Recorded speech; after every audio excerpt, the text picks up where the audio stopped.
0200564600 kelas B 2020. Selanjutnya kepada teman saya Anissa. Perkenalkan nama saya Anissa dengan NIM 2005046057.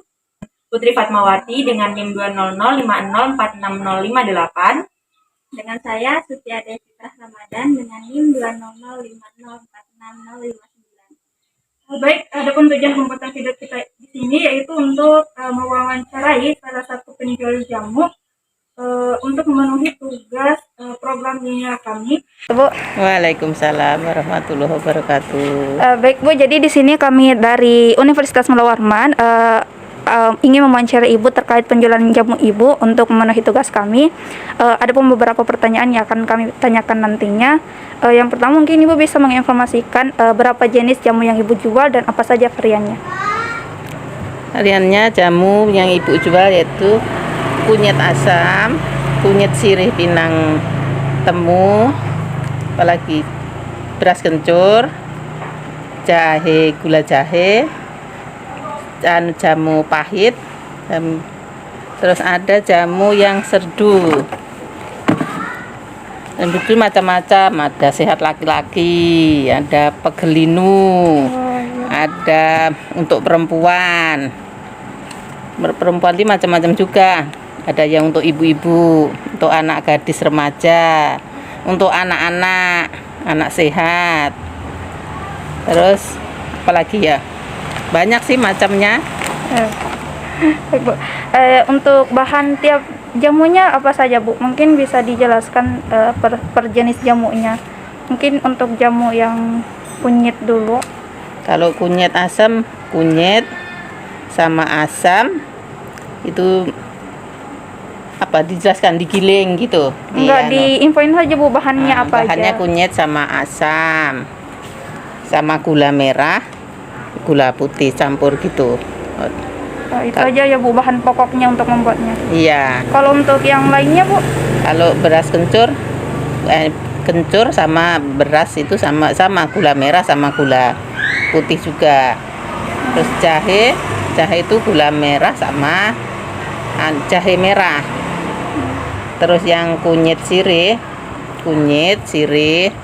pinang, kunci itu campur gitu jadi satu. Terus yang pahit itu daun sambiroto. Apakah masih ada Bu? Enggak, itu aja sih kalau kalau yang jamu yang bikin sendiri. Baik Bu. Jadi untuk jamunya ini bahan pokoknya apa aja Bu? Yang paling pokok untuk semua jamunya? Semua jamu yaitu gula sama kunyit yang pokoknya itu. Jadi untuk setiap jamunya itu ada gula sama kunyitnya ya Bu? Iya. Ya, baik Bu. Terima kasih Bu, mungkin itu saja dari saya, nanti akan dilanjutkan oleh teman saya. Baik Bu, saya izin melanjutkan pertanyaan dari teman saya tadi. Untuk pertanyaan selanjutnya, saya boleh tahu untuk satu bahan pokok ini dari jahe itu berapa bahan yang diperlukan Bu? Misalnya jahe itu berapa kilo? Kalau sekali kan persiapan untuk sekali berangkat jualan ini jahe 1/4, terus gula merah 1 biji itu yang harga 10.000, terus apalagi ya, gula putih 1/2, terus yang kunyit satu kali berangkat 1 kilo kunyit. Baru asamnya itu kira-kira ya harga 3.000. Terus yang sirih itu pinang tuh 1/4, temu kuncinya 1/4, sirihnya 1/2. Kalau temu kunci kunyitnya sedikit aja, ini kunyitnya paling seon gitu. Terus apalagi ya, beras kencur berasnya itu kira-kira 1/4, kunyitnya 1/2 kilo, gula merahnya 1 ya 1/4, gulanya 1/4. Jadi yang paling mendominasi itu kunyit ya Bu ya? Ya, yang kebanyakan kunyit yang dijual gini. Oh iya iya. Kalau Iya. kencur sama sirih itu enggak terlalu yang otomatis kunyit itu kan semua laki-laki perempuan bisa minum gitu. Kalau kunyit sirih biasanya untuk ibu-ibu aja gitu. Kalau beras kencur untuk anak-anak gitu. Kadang kan yang sambiroto, daun sambiroto itu mungkin sekali jalan tuh paling 1/4 itu. Ya. Ya Bu. Untuk pertanyaan selanjutnya, biaya pengeluaran Ibu dalam sehari ini dalam sekali jalan itu Bu, kira-kira berapa ya Bu? Kalau dalam sekali ini sama ongkos itu gilingnya itu mungkin kurang lebih sampai 100.000. Kurang lebih itu.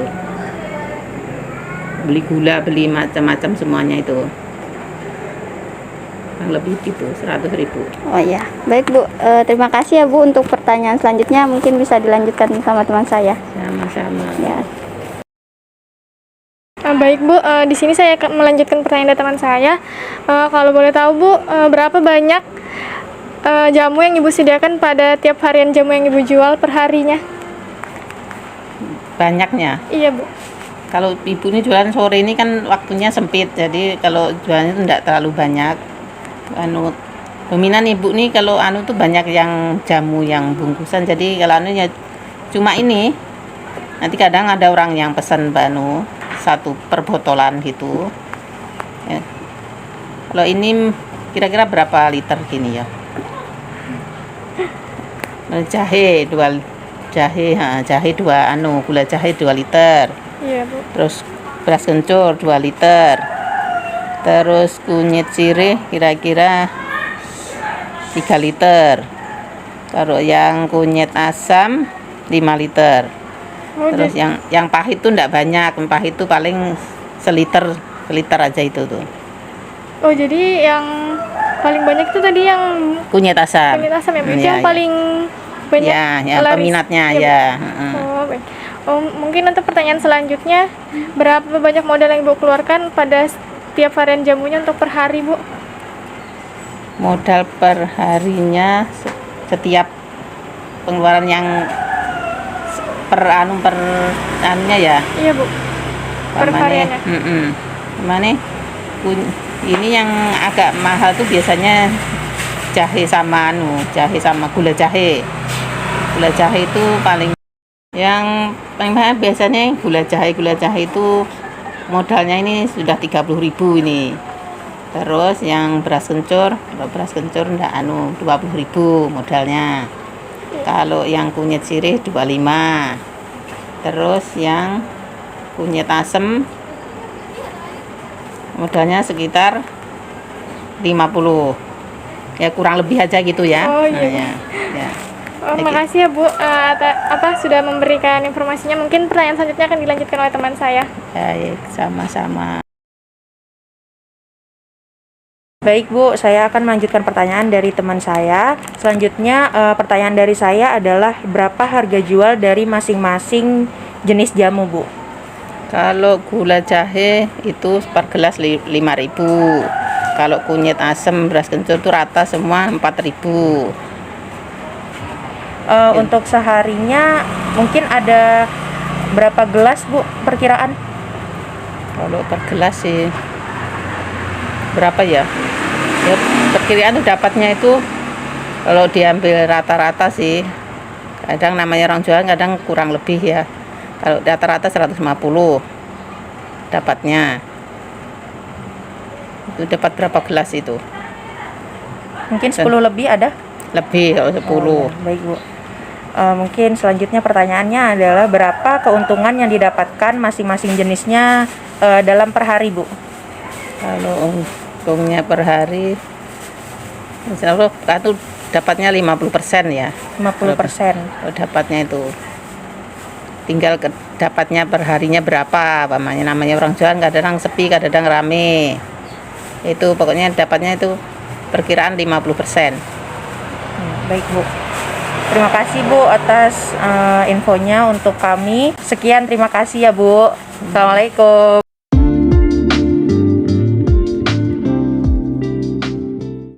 Baik, di sini saya akan menjelaskan terkait cara untuk mencari nilai maksimum dengan menggunakan metode simplex. Nah, di sini kami sudah melakukan penelitian terkait penjualan jamu, dan di sini kita dapatkan model matematikanya. Yang pertama, fungsi tujuannya itu kita memaksimumkan 14.000 X1 ditambah 14.000 X2 tambah 14.000 X3 ditambah 19.000 X4 ditambah 14.000 X5, di mana X1-nya ini adalah jamu jenis kunyit asam, kemudian X2-nya adalah jamu kunyit sirih, dan X3-nya adalah jamu beras kencur, X4-nya jamu gula jahe, dan X5-nya ini adalah jamu pahit. Dengan batasan-batasan yang kita dapatkan, yang pertama ini terkait batasan air yang digunakan, yaitu 1000 untuk setiap jamunya kita menggunakan 1000 ml air. Kemudian di sini kita untuk gula merah, ini adalah gula merah. Untuk gula merah ini kita menggunakan 20 gram untuk jamu kunyit asam dan 25 gram untuk jamu kunyit sirih. Nah, begitupun selanjutnya.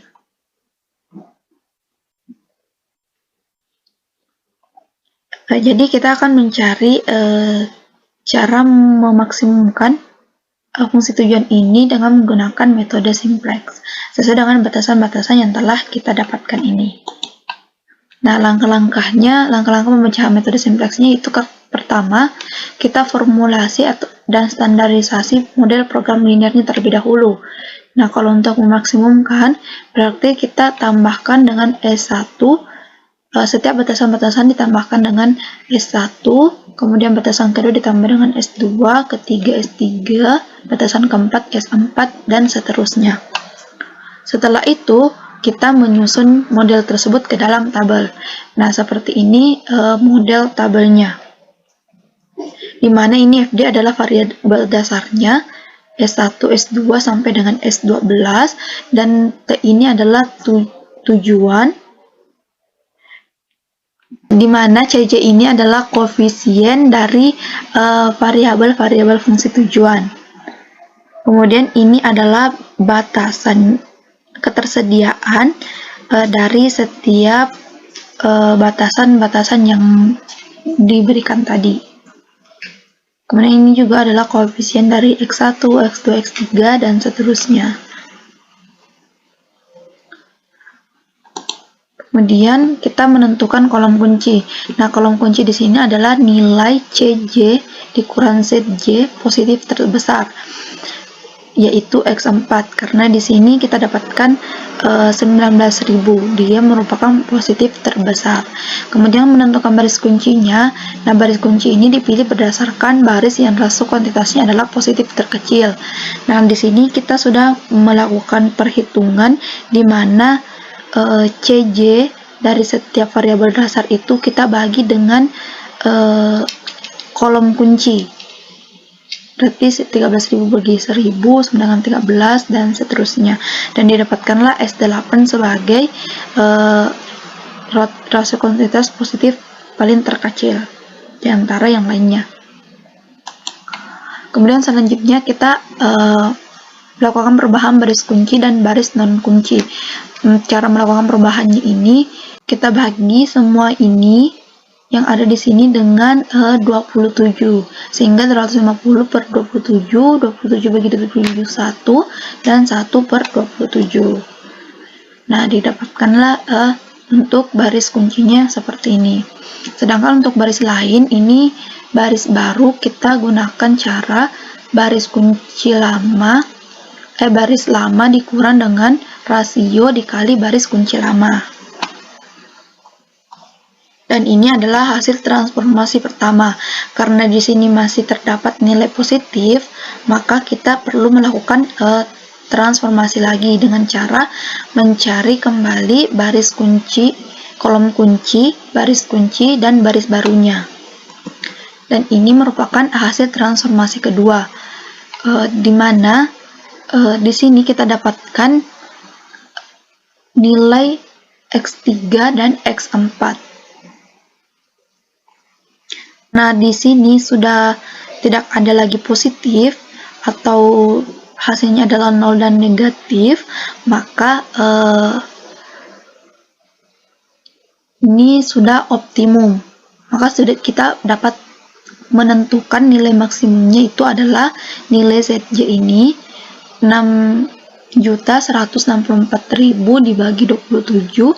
Nah, itu menghasilkan 228.296,3 dengan X1-nya ini 0, X2-nya 0, X3-nya adalah ini 101/7 atau 3,740741. Nah, X4-nya adalah ini 250/27 atau 9,259259 dan X5-nya adalah 0. Jadi model matematika tadi fungsi tujuannya telah didapatkan nilai maksimumnya yaitu 228.296,3.